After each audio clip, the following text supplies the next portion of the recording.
Hi, Jim Musser again from Upstream Ministries. Welcome back to Views from Downstream. And we're talking this week about preparing your teenagers uh, to go to college and to find them the resources that they will need spiritually to thrive, grow as they proceed through their college career. And I want to ask this question for any 18-year-old or 17-year-old, a lot of kids are going to college a lot earlier now. What is the most important thing for them in going to college? Now, you might say the major, you might say how close to home, what the cost is. A lot of those are actually the priorities of the parents. But for a young person, really the most important thing is to find friends. And I can tell you from observing this for many, many, many, many years of 18-year-olds, freshmen coming onto campus, not knowing anybody, having a solid spiritual background, and grown up in a Christian home, grown up in church, but they have no friends because they don't know anyone when they arrive on campus. Their first friends are going to be their roommates and suite mates and hall mates in their residence halls. That's where they're going to meet their first friends. And if they're on a secular university, the likelihood is those friends, or the vast majority of them, are not going to be Christians. And so when they arrive that first week and there are no classes, but there's a lot of activities, they're not going to want to sit in their room, most likely. They're going to want to do things with other peers.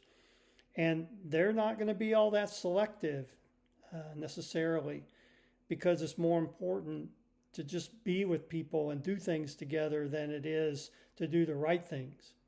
And so there'll be a lot of parties. There'll be all kinds of other things going on that you might not want your young person to be involved in, but they aren't thinking about that. They're thinking about just being involved and belonging. And so we can mitigate that, because this is where Christian students get off track almost from the get-go, is they meet up with friends who are not going to encourage them spiritually. And as time goes along, they lose a desire to change course because they're comfortable with the people they know. And so this is why it's so important that they meet Christians before they ever get on campus. And so that's a priority. And I'm going to talk about that mainly on Friday. But I want to lay out a scenario of how this usually goes with parents and teens as they go through the process of visiting schools and finally applying to schools and then getting accepted at a school. Usually what is on both parents and students' minds are majors, are scholarships, are what the school offers in terms of facilities, and such as the residence halls. They're thinking about all these kinds of things.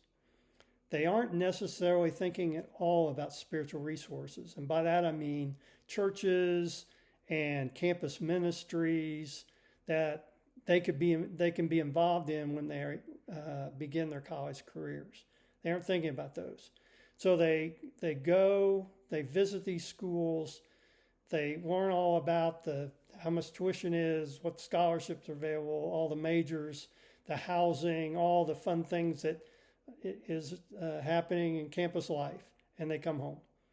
And then they go through the process of selecting a school, and they select it, and then they go back for new student orientation the summer before they are to start their college careers, and they do much similar things. They get parking passes, They learn about where their residence hall assignments are going to be.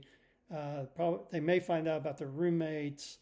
Their class schedules may actually be set up by then.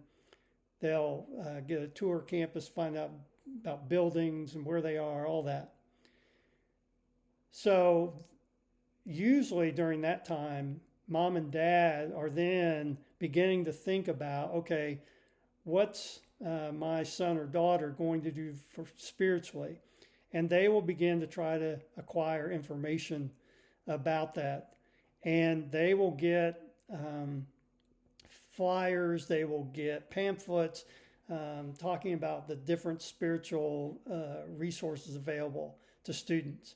And they'll collect those in a bag, and on the way home they'll hand that bag to the student and say, hey, you need to look at this. There's a lot of good information here, and it'll help you get plugged in somewhere.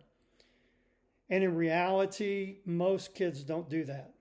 They just take the bag and put it in a corner and hardly ever look at it, because they're not really invested in it. It was mom and dad who took the initiative. They weren't ever asked to take the initiative. And so the important thing is, in their junior year, it's not too late in their senior year either, is to get them to take initiative to research what the resources are on campus. Every university has a website, and you can find information about religious organizations. Usually there's links to their websites, there's phone numbers you can find, and your student can take initiative and call and talk to people there. And if they can meet them during visits, even before new student orientation, but when you're just looking at schools, if you can arrange for a meeting, that's great, because you make a personal connection. You connect these people. You connect your student with people on campus, so that the goal is that when they arrive, they will already know some people on campus, some Christian peers. They'll know some activities are going on within campus ministries or churches, and they can plug in, and they aren't going to have to do that all on their own. They will already know these people, and they will have communicated with them before. So that is a real key, and it's not a difficult thing to do.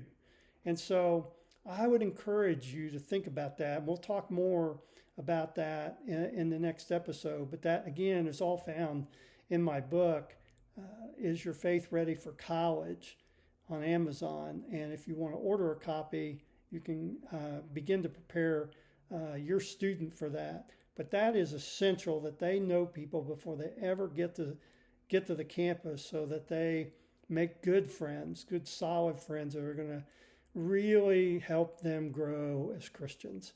Okay, we'll see you on Friday. Have a great day. Bye-bye.